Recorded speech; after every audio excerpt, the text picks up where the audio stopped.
No, you don't need the.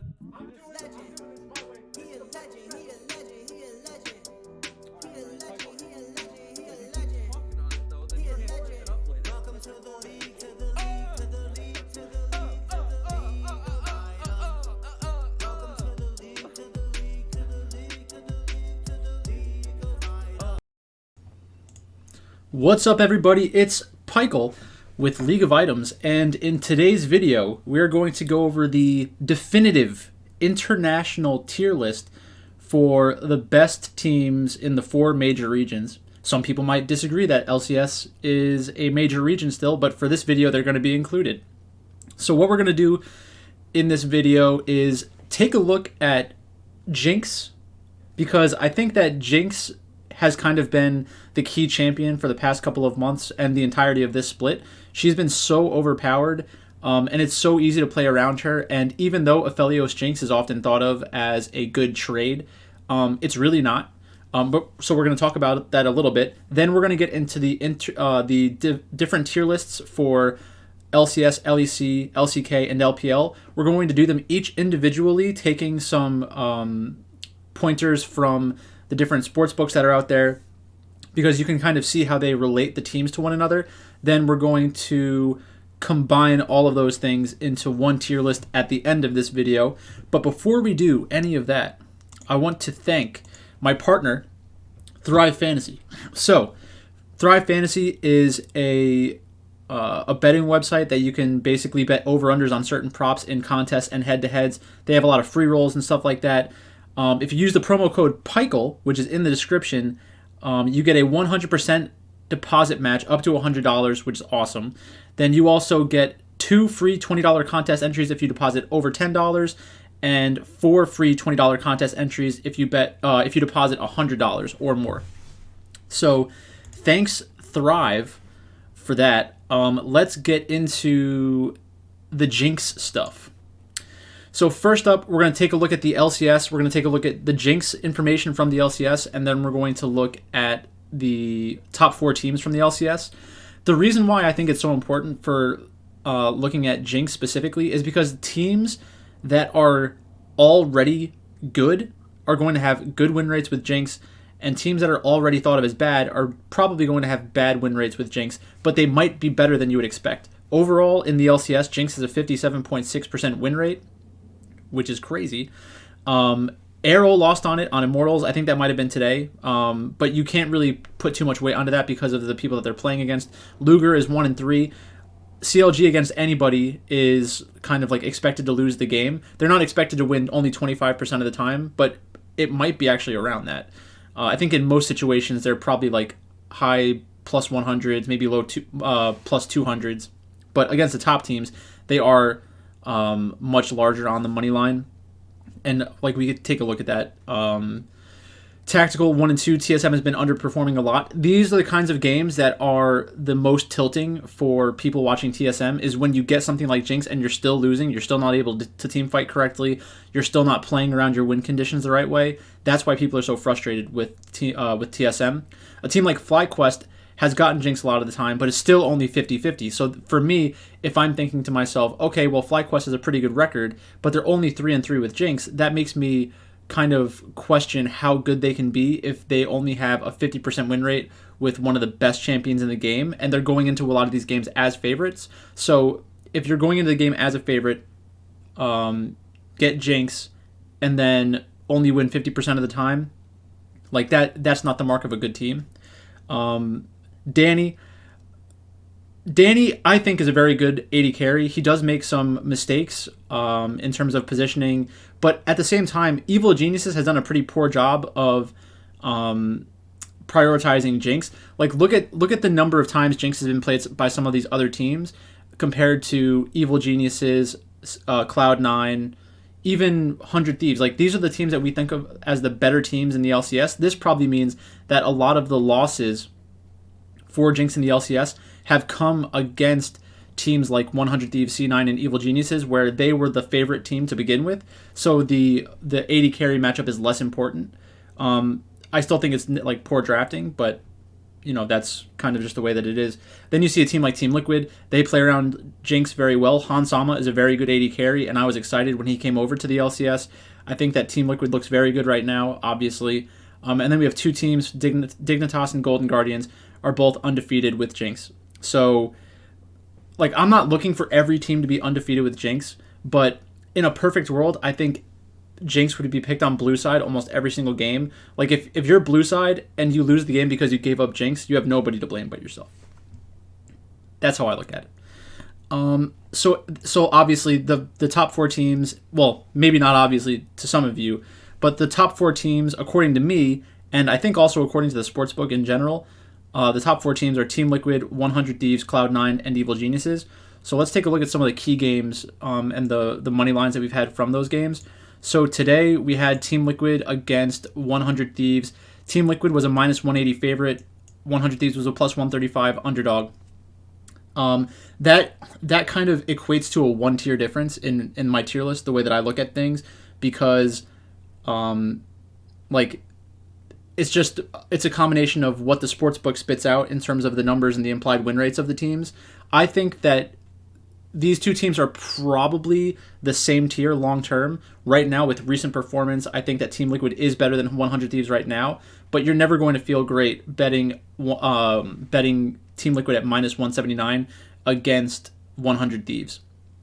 Another important match to look at for these 4 teams is Cloud9 against Evil Geniuses. So Cloud9 was a -172 favorite against Evil Geniuses, or I think that might actually be tomorrow's game. So that implies a 1-tier difference as well. So what I did was I kind of just extrapolated that, and theoretically, the next time that Team Liquid plays Evil Geniuses, assuming no players change and there aren't any absurd results where they just look absolutely horrible, I think that Team Liquid against Evil Geniuses would be Team Liquid -200, Evil Geniuses +150, and that's right around a 1 to 2 tier difference. So since Team Liquid and Evil Geniuses are 2 tiers separated, that means that Team Liquid is in the first tier, then you have the second tier, then you have the third tier. So it's a 2-tier difference. That places 100 Thieves and Cloud9 in the same tier. Personally, I think I prefer Cloud9 to 100 Thieves. 100 Thieves just had a really good match against Team Liquid. But overall, I think the only kind of reasonable way to look at this is to kind of have Team Liquid, and then you have 100 Thieves, C9, and Evil Geniuses. For the international tier list, the definitive international tier list, I think it makes sense to put them in as Team Liquid, and then we have 100 Thieves, Evil Geniuses, and Cloud9. The way that you rank these teams inside of one tier is not a huge deal. When they play against one another, for the most part, Evil Geniuses against 100 Thieves, Evil Geniuses against C9, it should be between -150 to +150. If it gets far outside of that, then you're probably going to bet the underdog, regardless of who that underdog is. And the same thing can kind of be said for Team Liquid against any of these teams. Team Liquid against any of these teams is probably going to be around -170 to +130 to 150. And in my opinion, I don't really see it that way. I think that if you just want to look at recent performance, yes, this is kind of what the tier list should look like, and Evil Geniuses should be at the end of this tier or in a separate tier underneath. But I believe in the long-term talent of Evil Geniuses. I also believe in the long-term talent of C9, and I know that 100 Thieves is good enough to compete with a team like Team Liquid. So I'm going to leave it like this, but I think if I was being honest with myself, I would place all of these teams in the same tier, because I'm not picking this for a theoretical match that happens today. I'm thinking about the matches that happen weeks, months from now, or at Worlds. If any of these teams had to play each other at Worlds, you would most likely have them somewhere between -170 for the favorite and +130 to 150 for the underdog in almost every scenario. Like, we might get to or at least that's what I think the line should be. If the sportsbook posts a line outside of that, meaning like -200, or if they're giving me +200 on 100 Thieves as an underdog, or +200 for Evil Geniuses as an underdog, that means that I have a lot of value there where I should be making a bet on the underdog. So that's that. For the LCS, the TLDR, Team Liquid's in first right now for sure, But I think as time goes on, we'll see that these 4 teams just be a clump. Let's go to the LEC. So in the LEC,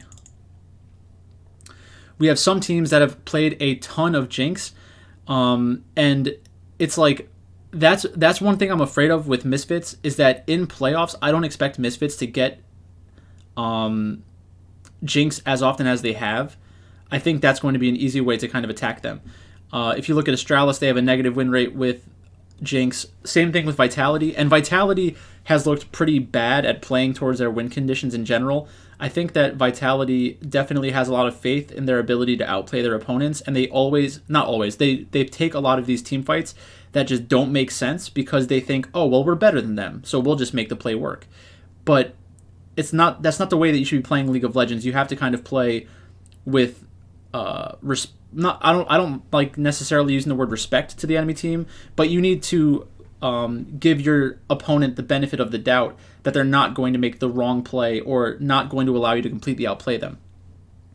So if you look at these top 4 teams, they all have very good win rates with actually I guess it's all top 6 teams that will probably make playoffs, because who knows if Vitality crashes out tomorrow. They have to beat Astralis, they probably will, but Mad Lions, XL, Rogue, Misfits, G2, and Fnatic all have positive win rates with Jinx. Jinx has a 60% win rate overall in EU-LCS.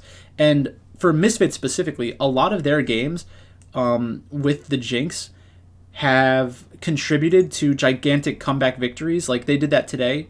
They did that today against Fnatic. So just take a look at these matches. Like Jinx should beat Aphelios.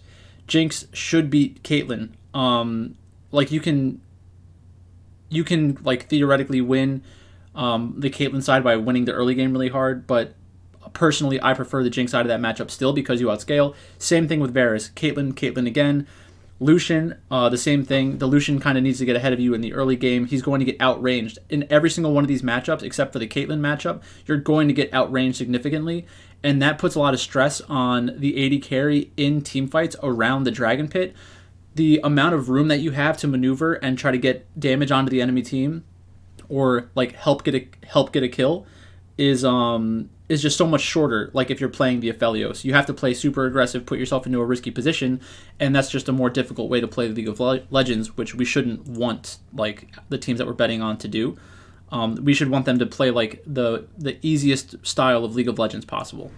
So if we take a look at some important matches from the LEC between games that have happened and games that will happen, Rogue against Fnatic.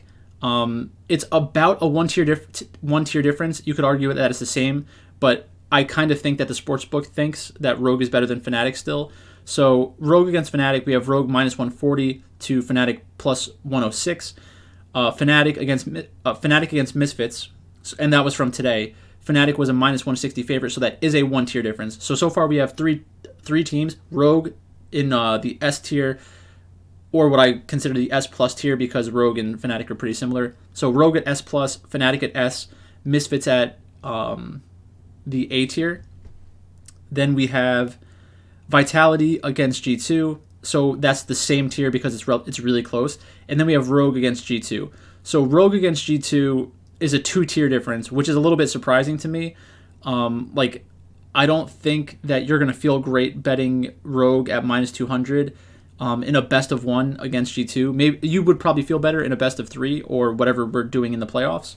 But that basically implies that Rogue is 2 tiers better than G2, 2 tiers better than Vitality, and 2 tiers better than Misfits. So whenever we see a money line for Rogue, we should think that it's going to be like minus 175 and higher, like minus 175 to minus 200. And then you can start taking into consideration, am I getting too much value betting on this team? Because we have the tier differentials right here. So like if you're the favorite in a 2-tier differential, you're looking at minus 230-ish, which is a 70% implied win rate. Don't want to give away too many spoilers.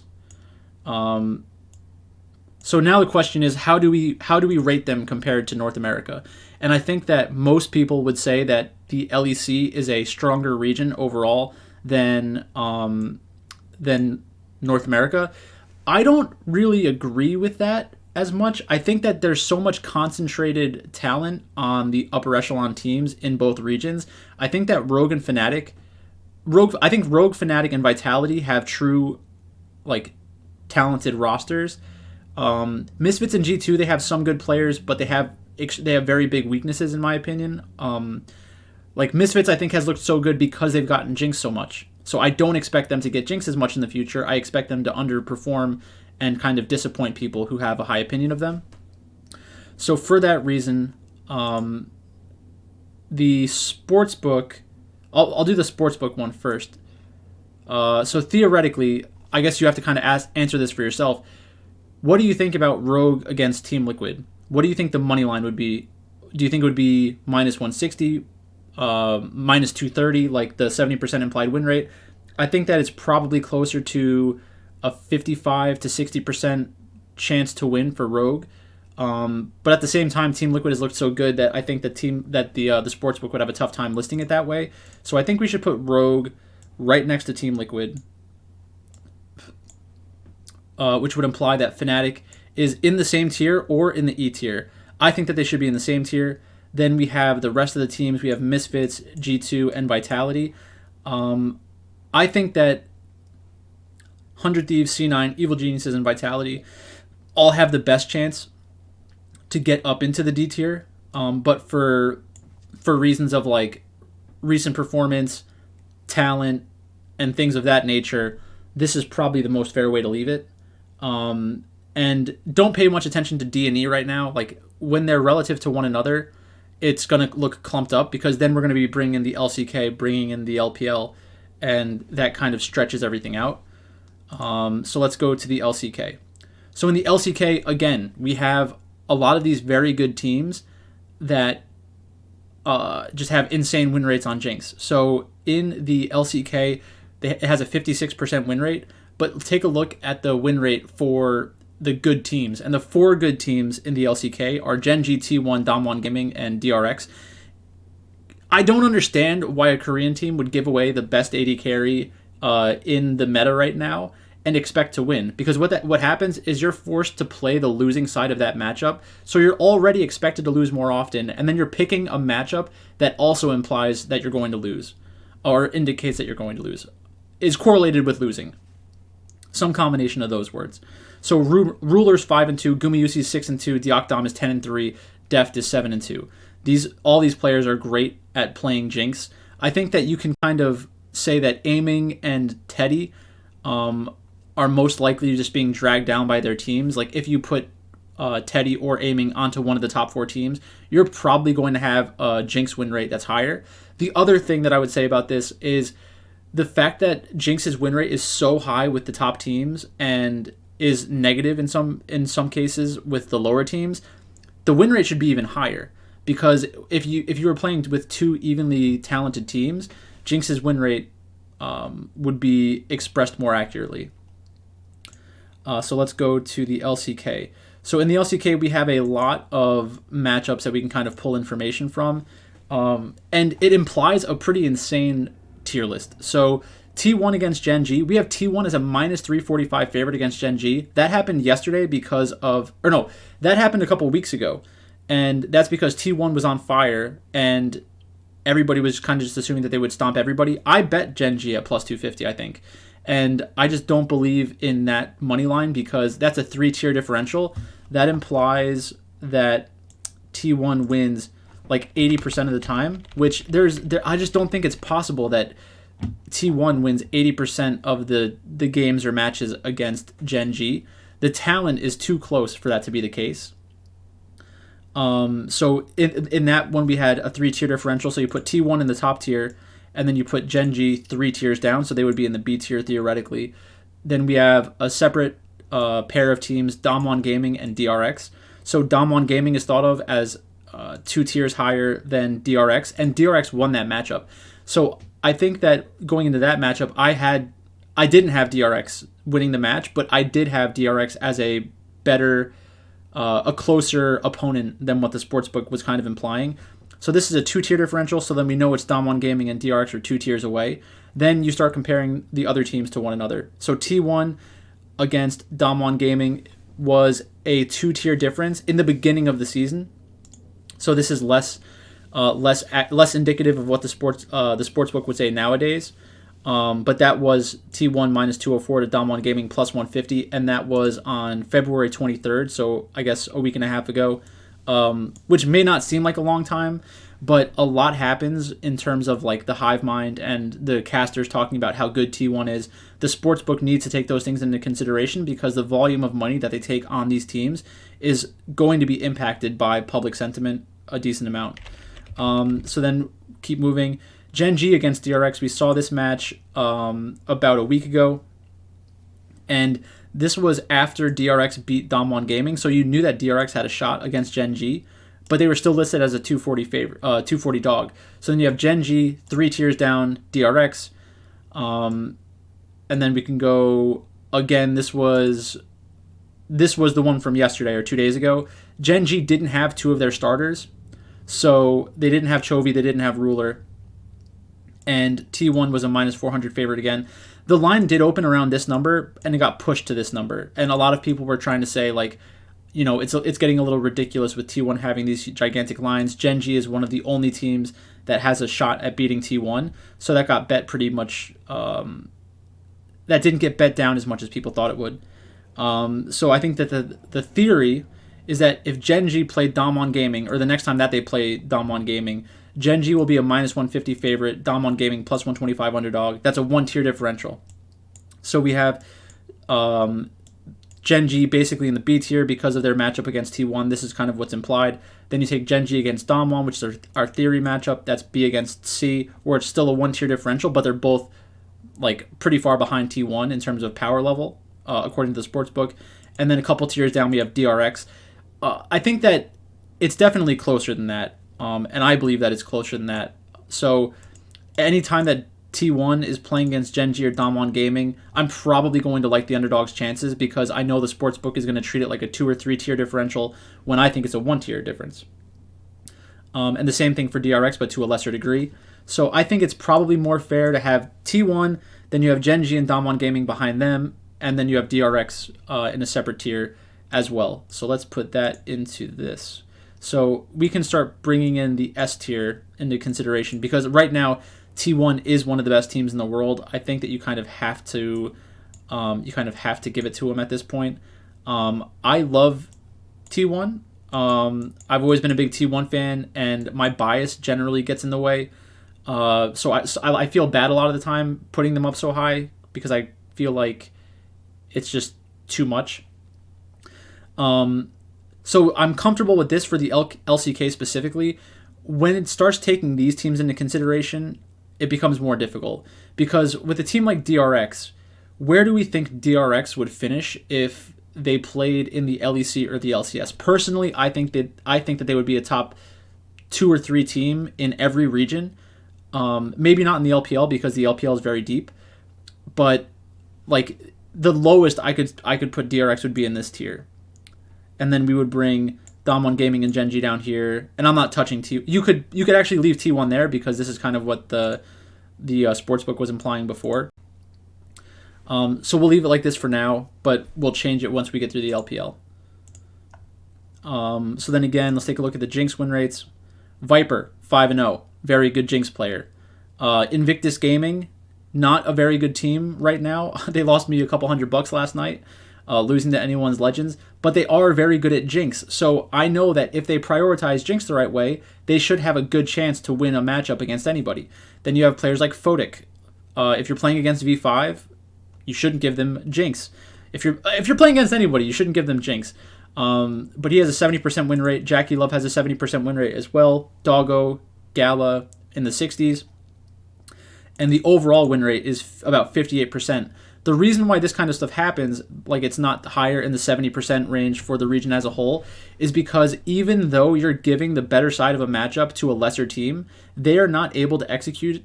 They are not able to execute to the same level, which is kind of frustrating. A player like Elk, that's why I like a player like Elk.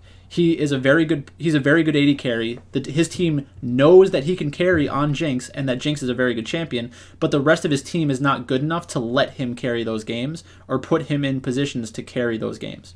So I think long term, if hyper carries like Jinx are viable a couple months from now, you could see a team like Ultra Prime make a run if their team is placing a high enough priority on the champion. So I like the way that Ultra Prime drafts. I just don't like their execution, and I don't like their talent level for their players and their team. But it's like we think of the best teams in the world as just like so much better than everyone. But it's not only the mechanical plays, it's drafting themselves into positions where you get the easier side of matchups and you're better than the opponent. It just reduces the amount, it reduces the chances of an upset by a considerable amount. So let's do this again. So we have a bunch of games to take a look at. And we'll do these in chronological order. So EDG against Top Esports. Top Esports pulled off this upset, a plus 162 dog to EDG. That's a 2-tier differential.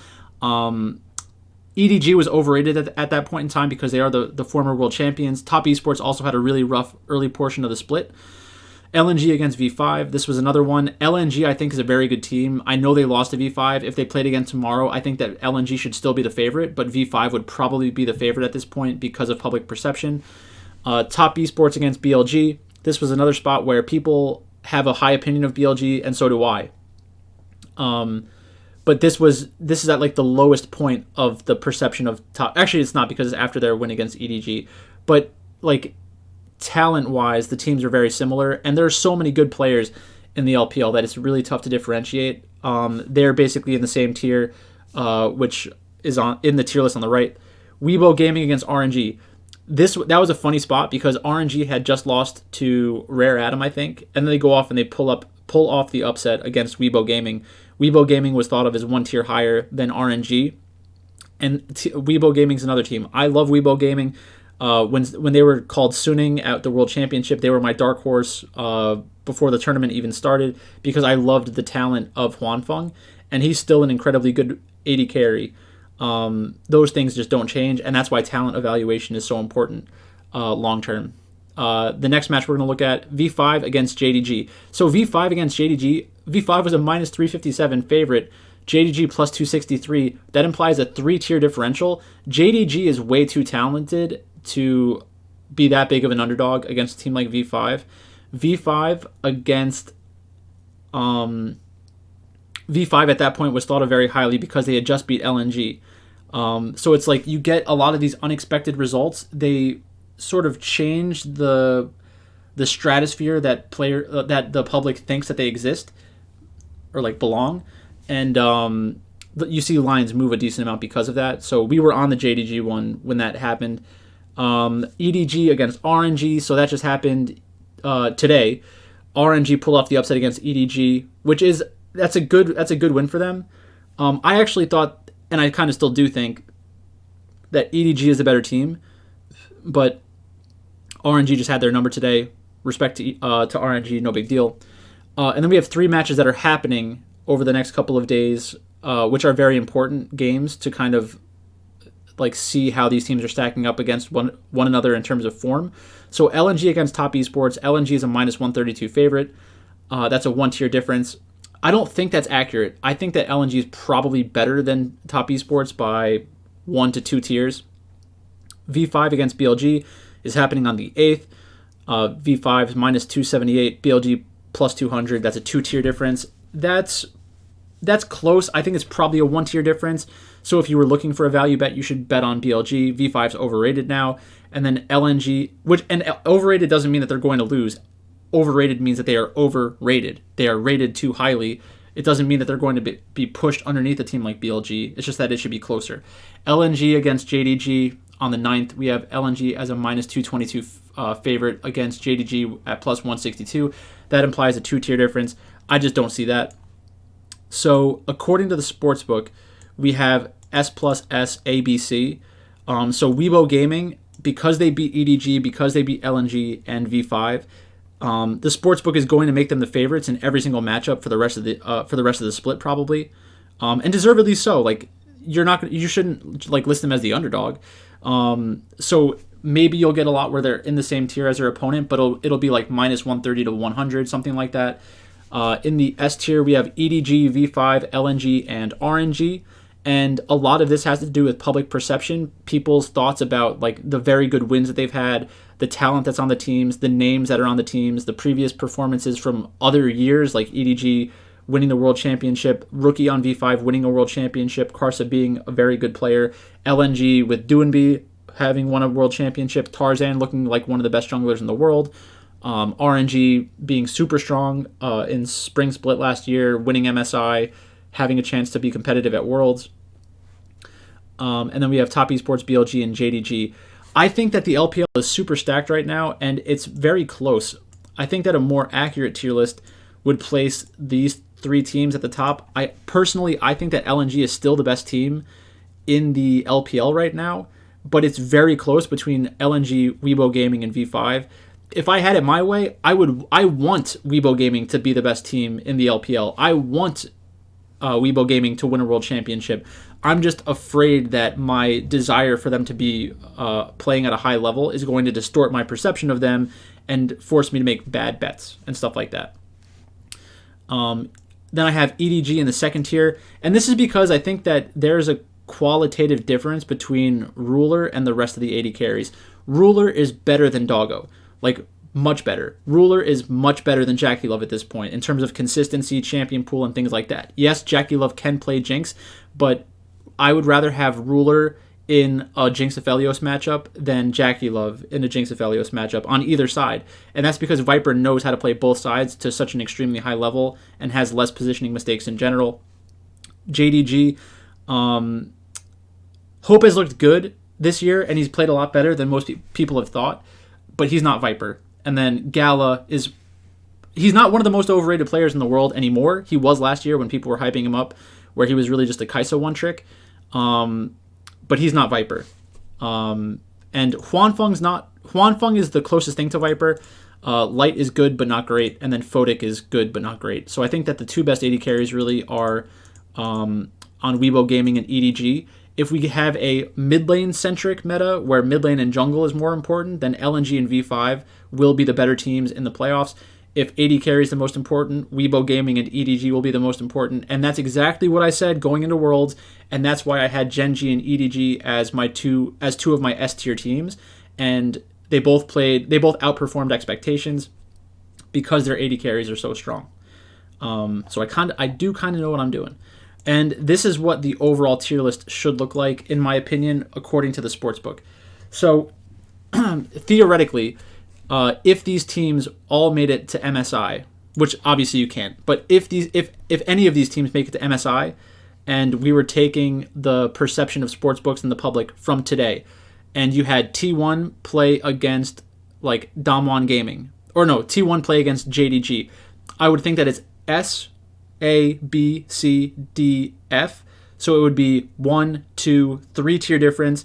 T1 against JDG, I think that the money line would be minus 400 to plus 300. I don't think that that is indicative of the actual win rates that I would expect, but that's what the sportsbook would list because that's the win rates they want you to have to beat to make money on the sportsbook. So in the S plus tier, which is basically like you can only have the best team from each region, and I think they kind of deserve to be in the S plus tier if they're from the LCK and LPL because they just have been so much better recently. We have T1 and Weibo Gaming in the S plus tier, EDG, V5, LNG, and RNG in the S tier. Then I think there is a gap in the perception of the sportsbook. Then we have Gen.G, Top Esports, BLG, Team Liquid, Rogue, and Fnatic. I think that if you had Team Liquid against Gen.G, they're like the way that the sportsbook looks at things and the way that they understand people are going to bet on the Western team regardless. Like I could almost even see Team Liquid being listed as the favorite. I don't think the sportsbook would have the balls to do it, but it's a possibility. I think we'd keep it right around minus 130 to 150 and right around the 0 to 1 tier difference. Because like at that tournament, if Korea is looking very strong, then maybe they just have a region difference where they think that a Korean team going up against a team from the LCS or the LEC deserves at least a 1 tier difference in every single matchup because of the bias that's out there. And I'm not saying it's an incorrect bias. It's just that's the bias that's out there. In terms of what I think it should be in reality, let's start moving these teams around. So I do think that T1 and Weibo Gaming belong in the top tier, but I also think that LNG and V5 belong in the top tier, and I think that Gen G deserves to get pulled up as well. In the Gen G tier, I think it should be Gen G and then teams like EDG, because they are so good at playing around 80 carries. Then we can get teams like RNG into the B tier. Top Esports probably belongs down here. Probably like this.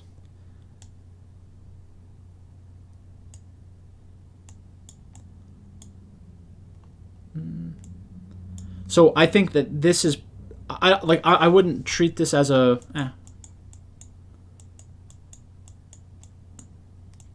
These two are kind of wild cards. I think that those are the ones that they might actually be listed as underdogs against this range. I think that DRX belongs here, but I think a lot of other people probably don't. And then in terms of talent, if we were doing this just by talent, I think that I really do believe that Evil Geniuses is like one of the most talented teams in the West. I could see them going all from like the D tier all the way to probably the lower end of the B tier as their highest range. If they start clicking completely, I could see them moving all the way up. And I know that some people are probably just going to jump to the end of the video, look at this picture, and say like, "Oh my God, I can't believe you have Evil Geniuses above G2 or Evil Geniuses above Misfits," or like, "I can't believe you think that Evil Geniuses can get as high as B," or that like the order of these teams, like how do you have EDG before Damwon Gaming? The tiers are the important part. It's not like within the tier. If recent form is going to dictate what the final line is, because you might have RNG coming off of 2 big wins against a team like EDG, and now they're listed as the favorite. So I think that this is probably a good place. This probably isn't a good place to end it. I think that JDG and BLG belong down here. This is probably more accurate. So let's go through it. T1, Weibo Gaming, LNG, V5. I think that they're going to be the favorites in almost every single matchup they play for the rest of the year. Well, for the rest of the split and in playoffs.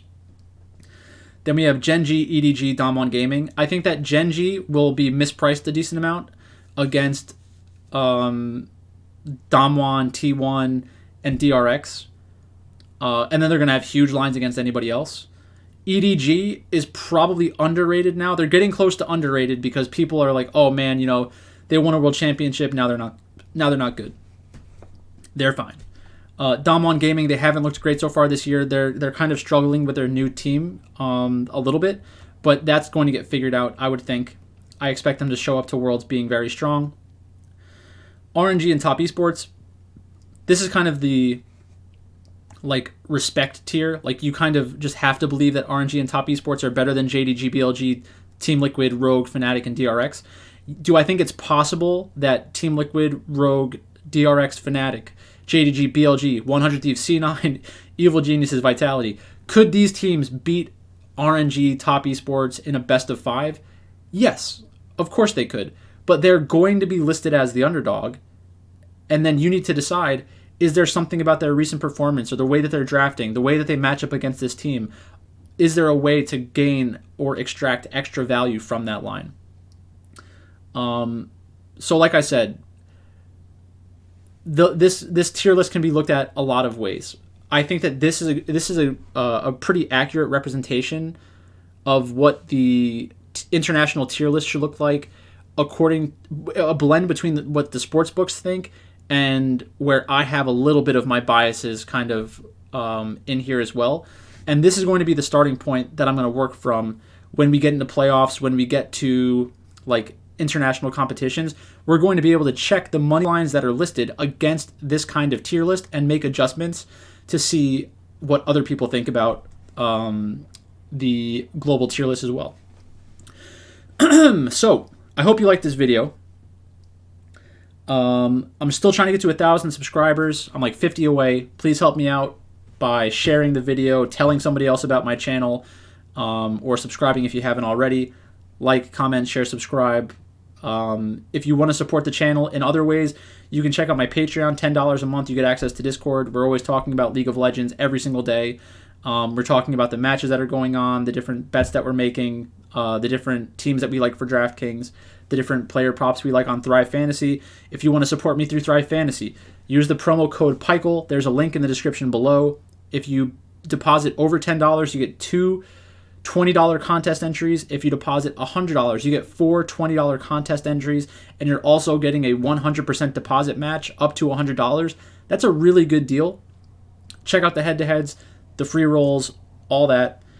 Thanks for watching. I'm Pikel. Thanks for watching again. And also, thank you for watching. Evil Geniuses are the best. C9 sucks. Just kidding. Not really.